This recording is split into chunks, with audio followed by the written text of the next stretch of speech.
एक बार एक आलसी व्यक्ति एक ऋषि के पास जाता है और कहता है, मुनिवर, मैं आलस्य से बहुत परेशान हूँ। ये आलस्य नाम की बीमारी मुझ पर दिनों दिन हावी होती जा रही है, लेकिन मैं कुछ भी नहीं कर पा रहा हूँ। कृपया कर मुझे कोई ऐसा तरीका बताएं जिससे मैं अपने आलस्य को त्याग कर एक कर्मठ और सुखी जीवन जी सकूं। ऋषि ने कहा, आलस्य उसी व्यक्ति के जीवन में होता है जिसके जीवन में कोई बड़ा लक्ष्य नहीं होता, जो जीवन को जीना नहीं सिर्फ काटना चाहते हैं। व्यक्ति ने कहा, हाँ मुनिवर, मेरे जीवन का कोई बड़ा लक्ष्य नहीं है, मैं तो बस जिए चला जा रहा हूँ। जीवन की परिस्थितियाँ मुझे जिस तरफ ले जाती हैं मैं उसी तरफ चला जाता हूँ। लेकिन मुनिवर, आप मुझे वो तरीका बताएं जिससे मैं अपने आलस्य से छुटकारा पा सकूं। ऋषि ने कहा, हमारे जीवन में आलस्य 3 मुख्य कारणों की वजह से आता है।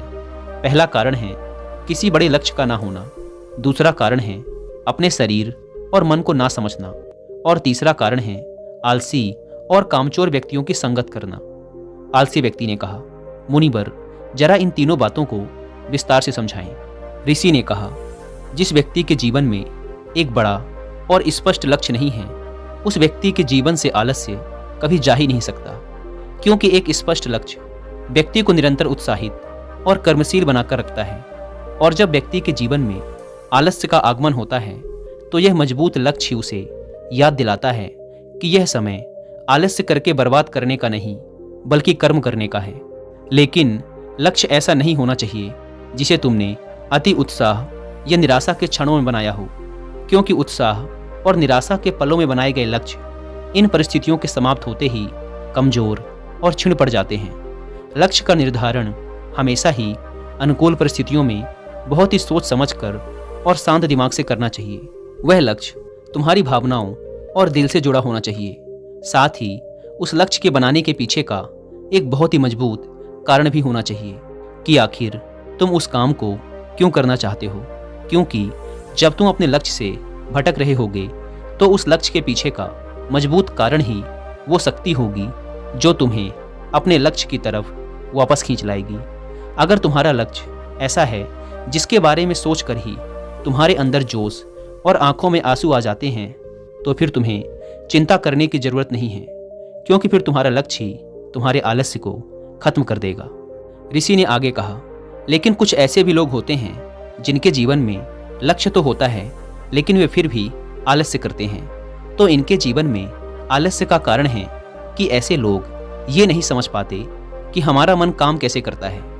हमारा मन बहुत ही चालाक है और ये हमारे साथ हर समय खेल खेलता रहता है।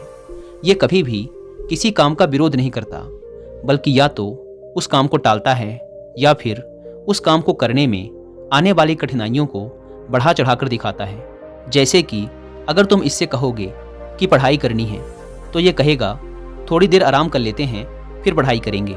अगर तुम इससे कहोगे कि ध्यान करना है तो ये कहेगा कि ध्यान करने का सबसे अच्छा समय तो सुबह ब्रह्म मुहूर्त में होता है। कल सुबह से जल्दी उठेंगे और फिर ध्यान करेंगे, और फिर ना तो तुम सुबह ब्रह्म मुहूर्त में उठ पाओगे और ना ही कभी ध्यान कर पाओगे। अगर तुम मन से कहोगे कि धन कमाना है तो ये कहेगा कि क्या इतना ही आसान है धन कमाना? अगर इतना ही आसान होता तो आज सभी लोग अमीर होते। व्यक्ति ने कहा, मुनिवर, तो फिर इस मन की चाल का समाधान क्या है? ऋषि ने कहा, इस मन के साथ भी वही करो जो ये तुम्हारे साथ करता है। जब तुम्हारा मन कहे कि थोड़ी देर आराम कर लेते हैं फिर काम करेंगे, तो तुम तुरंत इससे कहो कि थोड़ी देर क्यों, बहुत देर तक आराम करेंगे, लेकिन पहले ये काम खत्म कर लेते हैं। जब मन कहे कि आज स्वादिष्ट भोजन कर लेते हैं, कल से व्यायाम करेंगे, तो तुरंत इससे कहो कि स्वादिष्ट क्यों, बहुत स्वादिष्ट भोजन करेंगे, लेकिन व्यायाम आज से ही शुरू करेंगे। कुल मिलाकर तुम्हें अपने मन को मूर्ख बनाना है, जैसे ये तुम्हें बनाता है। व्यक्ति ने पूछा, लेकिन मुझे अपने मन को मूर्ख कब तक बनाना पड़ेगा? ऋषि ने कहा, जब तक तुम अपने जीवन से आलस्य को दूर रखना चाहते हो।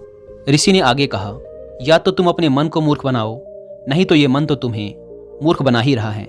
व्यक्ति ने कहा, मुनिवर, कभी कभी मैं ये निश्चय करता हूँ कि कल से इस काम को जरूर करूँगा और अपना समय बर्बाद नहीं करूँगा, लेकिन अगला दिन आते ही मैं फिर से काम को टालना शुरू कर देता हूँ। सुबह सोचता हूँ कि अभी तो पूरा दिन पड़ा है, दोपहर में काम कर लूँगा।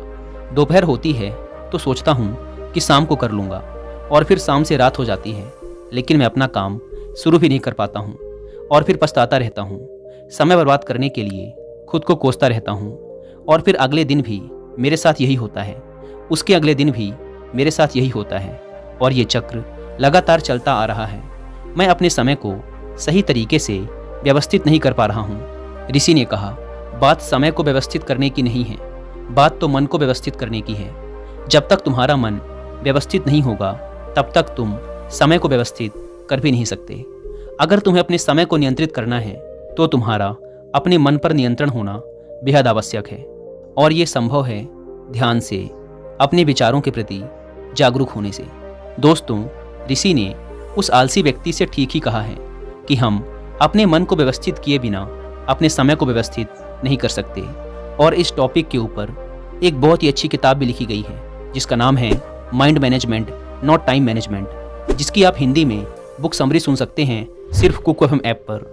कुक एफएम के बारे में तो आप सब जानते हैं कि यह इंडिया का सबसे बड़ा ऑडियो बुक प्लेटफॉर्म है, जहां पर आप 10,000 से भी ज़्यादा किताबों को ऑडियो बुक और बुक समरीज के फॉर्म में सुन सकते हैं, वो भी अपनी मनपसंद लैंग्वेज में। इस प्लेटफॉर्म का ईयरली सब्सक्रिप्शन पड़ता है 399 रुपीज़ का, लेकिन अगर आप यूज़ करते हैं कूपन कोड WI50 तो आप में से पहले 250 लोगों को ये पड़ेगा सिर्फ 199 रुपीज़ में, वो भी पूरे 1 साल के लिए। ऐप को डाउनलोड करने की लिंक भी आपको डिस्क्रिप्शन एंड फर्स्ट कमेंट पर मिल जाएगी।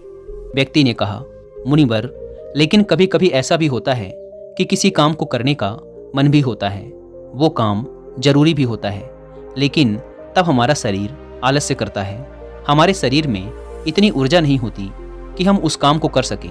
यदि हम उस काम को शुरू भी कर देते हैं तो बहुत ही जल्द हमारा शरीर थक जाता है। फिर या तो हम उस काम को आगे के लिए टाल देते हैं या फिर अगर उस काम को करते भी हैं तो वो काम ठीक से नहीं हो पाता। ऋषि ने कहा, तुम अपने मन को तो मूर्ख बना सकते हो, लेकिन अपने शरीर को कैसे मूर्ख बनाओगे?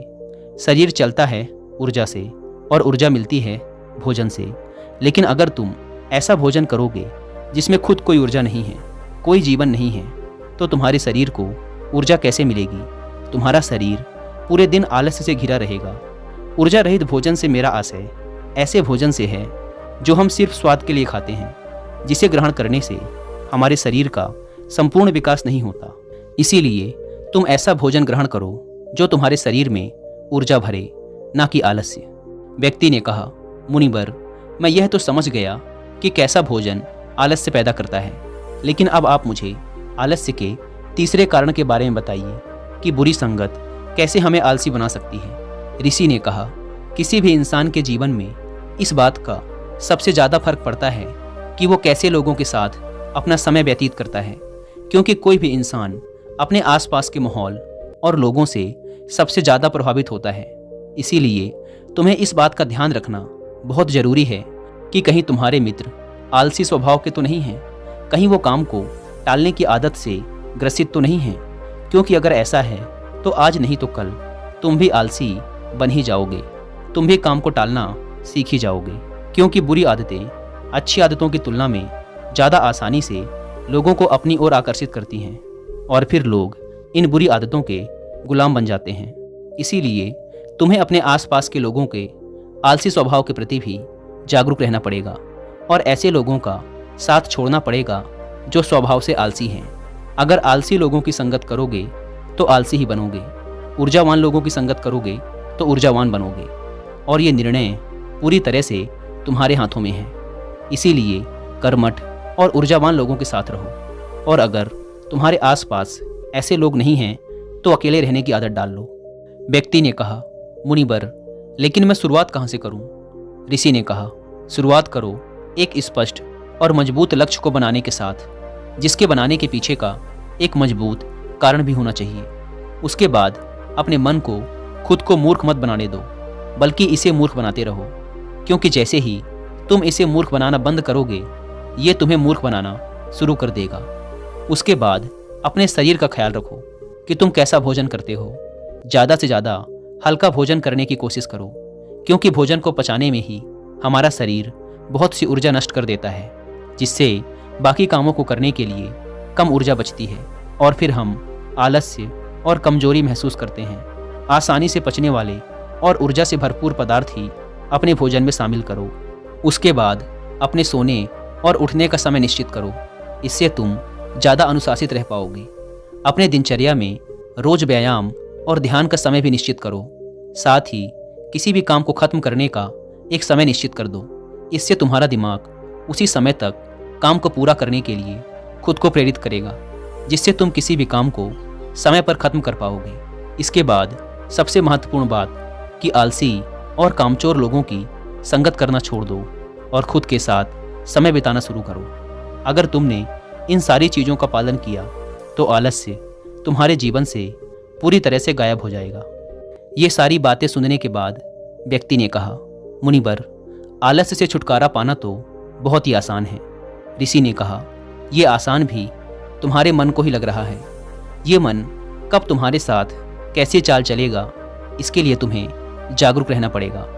और जागरूकता आती है जागरूक लोगों के साथ रहने से, अकेले रहने से या फिर ध्यान करने से। व्यक्ति ने कहा, मुझे अपने आलस्य को भगाने का काम अभी और इसी क्षण से शुरू कर देना चाहिए। ऋषि ने कहा, हाँ, बिल्कुल सही कहा तुमने। सही समय का इंतजार भी मन की ही चाल है। तो दोस्तों, क्या आप भी सही समय का इंतजार ही कर रहे हैं या फिर इसी समय को सही बनाने के ठान चुके हैं? उम्मीद करता हूँ कि आप लोगों को ये वीडियो ज़रूर पसंद आई होगी। और एक बार फिर याद दिला दूँ कि कुकू एफएम पर mind management not time management book की हिंदी में बुक समरी सुनना ना भूलें। धन्यवाद।